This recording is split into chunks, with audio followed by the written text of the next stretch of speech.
Today we find ourselves in Chapter 2, Section 3, which we're going to talk about the westward expansion and the effects that we're going to have on Native Americans during this time.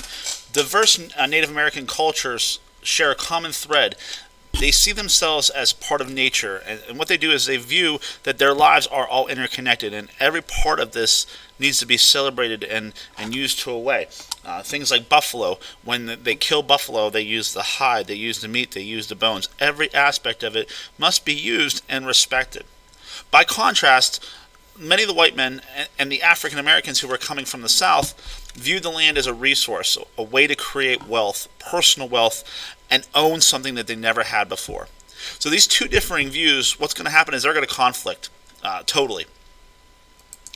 So in looking at the conflicts and what we have is there's going to be a correlation between environmental decline and the end of the American Indian way of life. The first thing you're going to see is there's going to be more railroads, and these railroads are going to bring supplies, but they're also going to take supplies, and it's going to do is we're going to make life a little bit easier in the plains.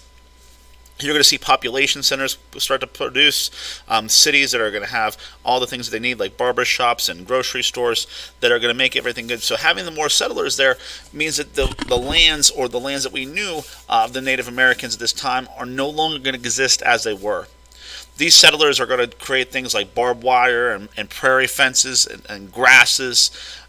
Also, ranchers are going to have cattle that are going to graze on these prairie grasses, and this is going to change the actual physical environment that was present for the buffalo and the Native Americans. By the buffalo's environment being reduced, the buffalo are going to also die out. Not just because of the environment, though. Buffalo are going to be hunted for pelts, and these buffalo are then going to die out. And what you see is by these new trappers coming out and hunting the buffalo, they're going to waste a lot of stuff like the meats and the actual products that the Native Americans have respected for generations, and this is going to lead to their population significantly reduced. Number 6 states it went from 15 million to 1,000 by 1855 or 1885. Less buffalo means less food for American Indians. And this scarcity leads to conflicts among the tribes with the settlers, physical conflicts. And these conflicts put American Indians on reservations. The government's going to step in and say, we want to protect your way of life, but we really don't. And we're going to put you on settlements. Now, what's important is to think about where we are as a country and what is here. The first thing, of course, is that the aspect that what does our country do and where do we produce it? We know when we studied before about cotton in the South, tobacco in part of the South as a main form of production. In the North, we have wheat, we have dairy, we have corn. We have things that we need, but don't we have enough? We don't. Especially when you have the Civil War period of time. So what you see is with the different rainfall in inches, that we create different ways that we could do different things to help support the growing nation. Beef cattle is going to be a prevalent occupation in the plains. We also in the last section talked about wheat and these areas, these giant bonanza farms of wheat where we created enough jobs for many people. The amount of wheat that was created and presented was significant. So we come up with the whole concept of Indian pacification. The Fort Laramie Treaty in 1851 and the Fort Atkinson Treaty of 1853 led to the reservation system, or boundaries, this pacification of the problem. The problem was we ignored the reality of migration of the tribes, the buffalo, and especially the settlers, meaning that if we created a permanent home for a group of nomadic people like the Native Americans, we don't have the ability for them to live the lifestyle that they did when they used to follow the buffalo to hunt for food and for everything else that they needed. Besides that, the settlers did not respect the property lines, meaning that they were going out to try to find the best plot of land where they could live or have something as a permanent residence. The broken promises in the United States did not respect the terms of these treaties. It violated its own boundaries and failed to provide security and food for the tribes. We also had something called corruption in our government, and this meant we led to Christianizing Indian agents. What that meant was we would send in American representatives, our government officials, with the purpose of saying, hey, yeah, we're going to help you survive, but we don't want you to dress that way anymore. But we don't want you to act this way anymore. But we don't want to respect your culture. We want to make you one of us. We don't want to incorporate you into our culture. We want to change you into one of us. So the pacification is not going to work. You're going to see a lot of people fighting back. Red Cloud, for instance, we'll be able to read about him in the book.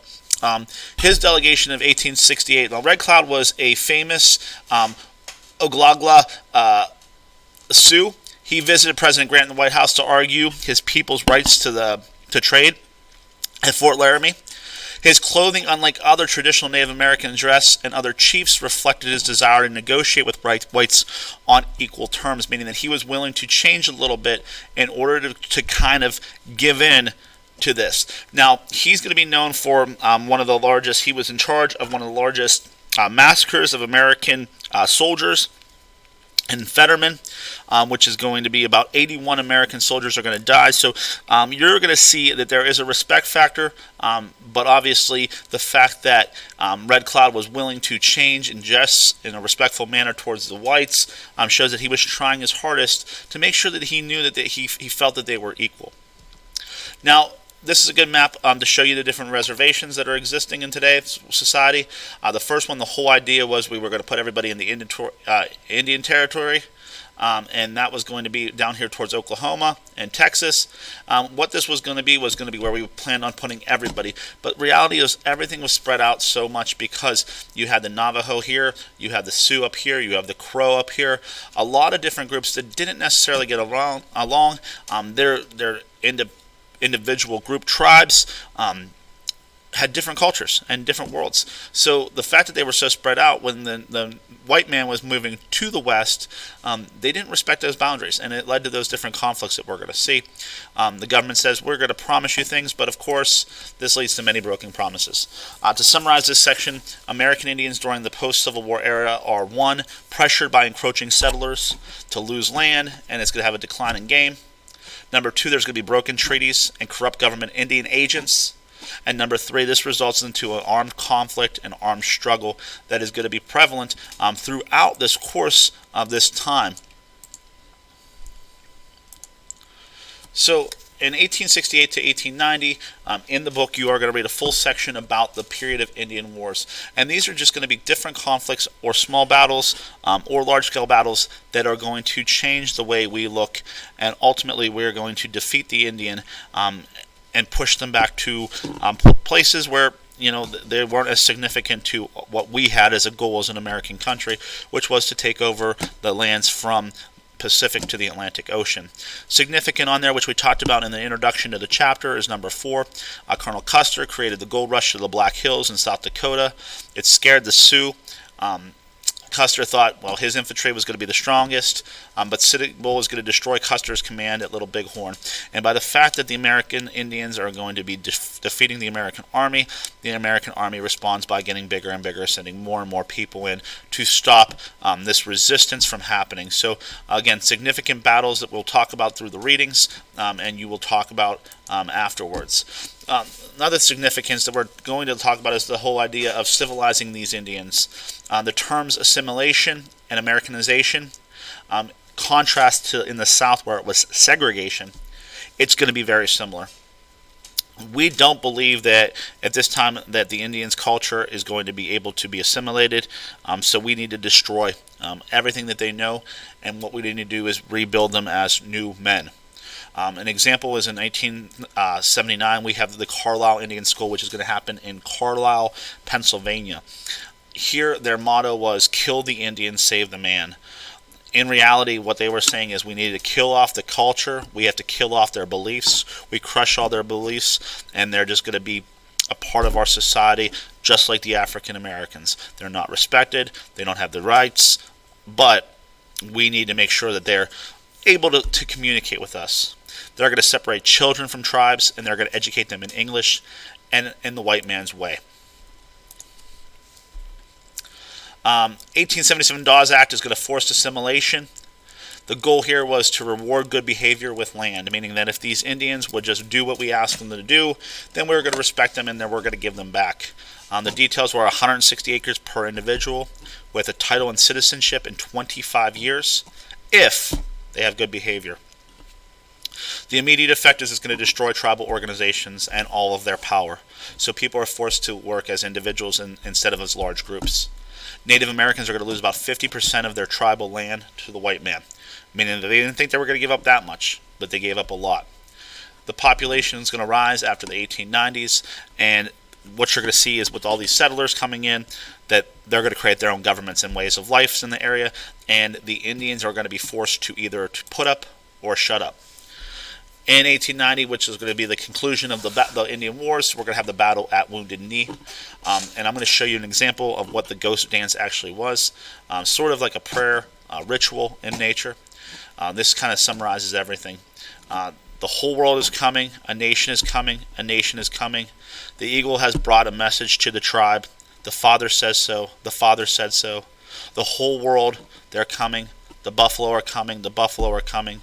The crow has brought the message to the tribe. The Father says so. The Father says so. And in this massacre, the cavalry is going to kill 300 plus individuals. And what you're going to see is a military presence, unlike what we've seen before in the past. And this is going to be the last type of conflicts that we're going to see with the Indians as we push them or force them onto reservations or into a simulation of our culture.